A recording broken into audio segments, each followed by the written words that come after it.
Di sebuah desa terpencil di Jawa Timur, hiduplah seorang wanita bernama Tika. Desa itu dikelilingi oleh hutan lebat yang dianggap angker oleh penduduk setempat. Sejak kecil, Tika sering mendengar kisah-kisah mistis tentang roh jahat yang berkeliaran di malam hari di hutan itu. Suatu malam, Tika pulang dari pekerjaannya yang terletak agak jauh dari desa. Langit gelap dan hutan tampak semakin menakutkan. Ketika ia melintasi jalan setapak menuju rumahnya, ia merasa seperti ada sesuatu yang mengintipnya dari bayangan pepohonan. Saat ia melangkah lebih cepat, suara langkah kaki yang mengikuti terdengar semakin jelas.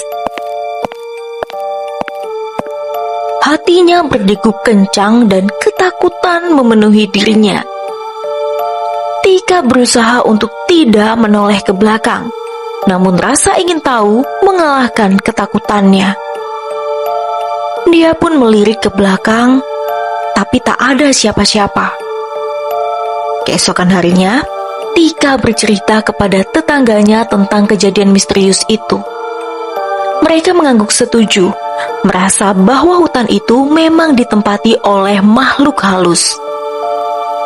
Seorang nenek bijak di desa memberitahu Tika bahwa ia mungkin telah diikuti oleh kuntilanak, roh wanita gentayangan yang suka mengganggu orang yang lewat di malam hari. Nah, sejak kejadian malam itu, Tika mulai merasa tidak nyaman di rumahnya sendiri. Suara-suara aneh dan bayangan yang muncul di tengah malam membuatnya sulit tertidur.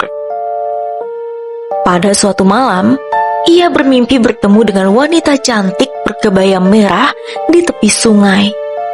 Wanita itu memberi peringatan pada Tika, jangan pernah melihat ke belakang di malam hari. Skeptis dengan mimpinya, akhirnya keesokan harinya, Tika memutuskan untuk bertemu dengan Simbah, seseorang yang dianggap mampu menerawang di daerah setempat. Simbah meyakinkannya bahwa ia memiliki penglihatan dan Tika harus berhati-hati. Tapi, Simbah juga menyarankan Tika untuk mencari bantuan guru spiritual agar terbebas dari gangguan roh halus. Tika mengikuti saran Simbah dan mengadakan ritual pembersihan di rumahnya. Akan tetapi, setelah dilakukan pembersihan arwah, Tika justru semakin sering melihat bayangan wanita berkebaya merah di berbagai sudut desanya. Ketakutannya semakin memuncak, hingga di suatu malam, Tika tak tahan lagi dengan gangguan-gangguan itu. Ia memutuskan untuk mencari tahu lebih lanjut tentang wanita berkebaya merah tersebut. Dengan penuh ketakutan, Tika berjalan menyusuri hutan yang gelap.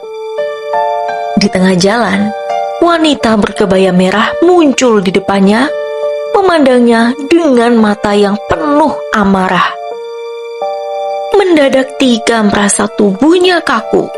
Ia tidak bisa bergerak. Wanita berkebaya merah berkata, "Kau melanggar peringatan. Sekarang kau akan menjadi bagian dari dunia ini selamanya." Tiba-tiba Tika merasakan angin dingin merasuk ke dalam tubuhnya dan bayangan itu kemudian menghilang. Esok harinya, di pagi buta, warga desa menemukan Tika tergolek tak bernyawa di tengah hutan. Berbagai rumor dan teori tentang kejadian apa yang menimpa Tika pun muncul, dan sejak saat itu, desa tersebut dihantui oleh kisah mistis tentang wanita berkebaya merah yang suka menghampiri orang yang mencoba berani melihat ke belakang di malam hari. Kini, kisah horor tersebut telah menjadi legenda yang terus hidup di Jawa Timur, mengingatkan orang-orang akan bahaya yang mungkin mengintai di kegelapan malam.